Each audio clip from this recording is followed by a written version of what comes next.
Hello അസ്സാം വലൈക്കും. അപ്പോൾ നോമ്പൊക്കെയാണല്ലോ അല്ലേ? നോമ്പിന് ഏറ്റവും കാര്യപ്പെട്ട പലഹാരം എന്ന് വെച്ചാൽ സമൂസയാണല്ലോ അല്ലേ എല്ലാവർക്കും. അപ്പോൾ നമുക്ക് എങ്ങനെയാണ് ബീഫ് സമൂസ എങ്ങനെ ഉണ്ടാക്കുന്നത് എന്നുള്ളത് നമുക്ക് പെട്ടെന്ന് തന്നെ നോക്കാം. അപ്പോൾ ആരെങ്കിലും എൻ്റെ ചാനൽ ആദ്യമായിട്ട് കാണുന്നവരാണെങ്കിൽ പ്ലീസ് ഒന്ന് സബ്സ്ക്രൈബ് ചെയ്ത് സപ്പോർട്ട് ചെയ്യുക. അപ്പോൾ 3 ഓപ്ഷൻ വരും, അതിലോളം ഓപ്ഷനിൽ ക്ലിക്ക് ചെയ്ത് ഞാനിടുന്ന എല്ലാ വീഡിയോസും നിങ്ങൾക്ക് നോട്ടിഫിക്കേഷനായി വരുന്നതാണ് കേട്ടോ. അപ്പോൾ അതിനായിട്ട് ഞാൻ ചട്ടി ഗ്യാസിൽ വെച്ച് കൊടുത്തിട്ടുണ്ട്. അതിലേക്ക് കുറച്ച് എണ്ണ ഒഴിച്ച് കൊടുത്തിട്ടുണ്ട്. അതിലേക്ക് ഒരു മീഡിയം സൈസിലുള്ള 3 സവാള ചെറുതായി കട്ട് ചെയ്തിട്ട് അതും അവിടെ ചേർത്ത് കൊടുത്തിട്ടുണ്ട്. ഇനി അതിലേക്ക് ഒരു 2 പച്ചമുളക് ചെറുതായി കട്ട് ചെയ്തിട്ട് അതും അവിടെ ചേർത്ത് കൊടുത്തിട്ടുണ്ട്. നിങ്ങൾക്ക് വേണമെങ്കിൽ പച്ചമുളക് ചതച്ചാണെങ്കിലും ചേർത്ത് കൊടുക്കാം കേട്ടോ. കുറച്ച് വേപ്പിലയും അവിടെ ചേർത്ത് കൊടുത്തിട്ടുണ്ട്.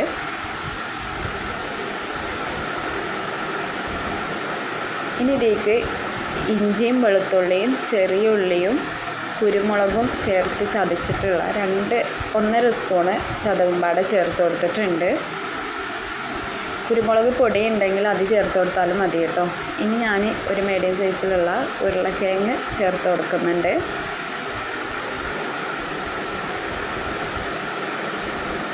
ഇനി ഇതൊന്ന് മൂടി വെച്ചിട്ട് തീ ലോ ഫ്ലെയിമിലിട്ടിട്ട് ഒന്ന് മൂടി വെച്ചിട്ട് വേവിച്ചെടുക്കണം. നല്ലവണ്ണം വെന്ത് വന്നിട്ടുണ്ട് കേട്ടോ. ഇനി ഇതിലേക്ക് ഒരു 1/2 സ്പൂണ് മഞ്ഞൾപ്പൊടിയും 1/2 സ്പൂണ് മല്ലിപ്പൊടിയും ചേർത്ത് കൊടുത്തിട്ടുണ്ട്.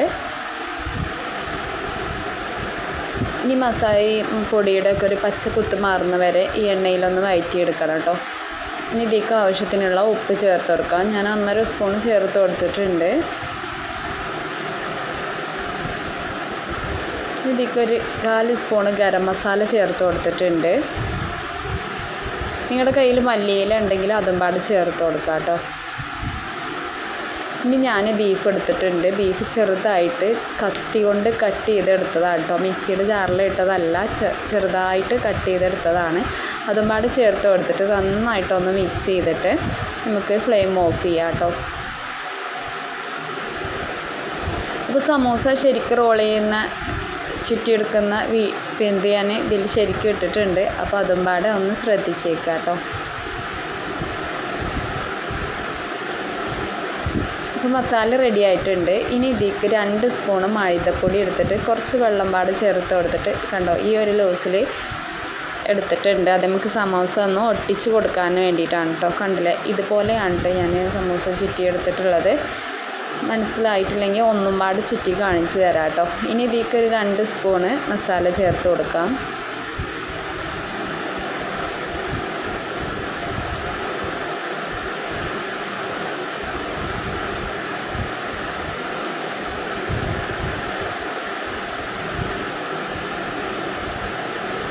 ഇനി ഇതിൻ്റെ ബാക്കി വരുന്ന ഈ സ്ഥലത്ത് കുറച്ച് മൈദമാവ് ചേർത്ത് കൊടുക്കാം കേട്ടോ, ഒന്ന് ഒട്ടിച്ചെടുക്കാൻ വേണ്ടിയിട്ട്.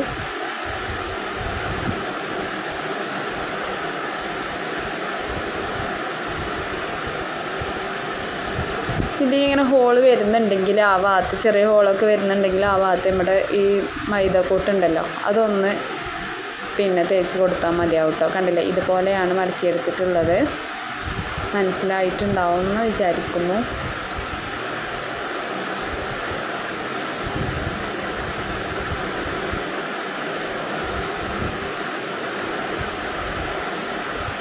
മസാല നിങ്ങൾക്ക് എത്രമാത്രം നിറവ് വേണോ വെച്ചാൽ അത്രമാത്രം ചേർത്ത് കൊടുക്കാം കേട്ടോ.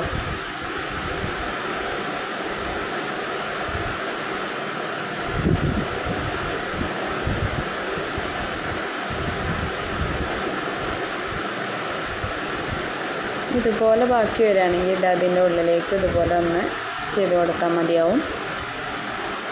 അപ്പോൾ ഇനി ഞാനിതൊന്ന് പൊരിച്ചെടുക്കാൻ വേണ്ടിയിട്ട് ഗ്യാസിൽ ഓയിൽ ഒഴിച്ചിട്ട് നല്ലവണ്ണം ചൂടായതിന് ശേഷം ലോ ഫ്ലെയിമിലാക്കിയതിന് ശേഷം ഞാനിതിലേക്ക് ഓരോന്ന് ചേർത്ത് കൊടുത്തിട്ടുണ്ട്.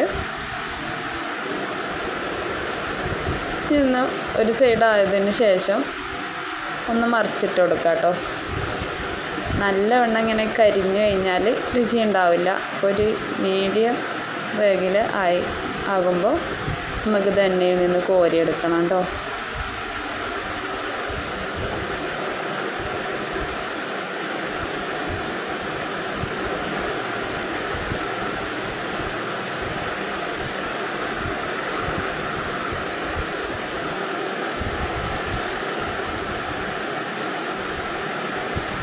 ഇത് ഏകദേശം ഒരു ബ്രൗൺ നിറമായിട്ടുണ്ട്, കണ്ടില്ലേ? ഈ ഒരു നിറമാകുമ്പോഴേക്കും നമുക്ക് എണ്ണയിൽ നിന്ന് കോരിയെടുക്കണം. അപ്പോൾ അടുത്തതും അതുപോലെ ചേർത്ത് കൊടുത്തിട്ടുണ്ട്.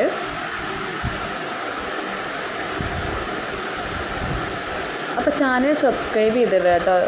അപ്പോൾ ഞാനിനി വീഡിയോസ് പിന്നെ നോമ്പിന് പല പലഹാരങ്ങളും ഇടുന്നതായിരിക്കും. അപ്പോൾ ചാനൽ സബ്സ്ക്രൈബ് ചെയ്യാൻ മറക്കരുത്.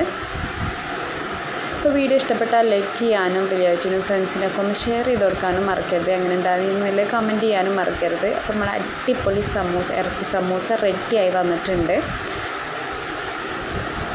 കണ്ടില്ലേ? ഈ ഒരു നിറമാകുമ്പോഴേക്കും എണ്ണയിൽ നിന്ന് കോരി എടുക്കണം കേട്ടോ, നല്ലോണം മുരിച്ചെടുക്കരുത്. അപ്പോൾ ഓക്കെ, ഇപ്പോൾ വീഡിയോ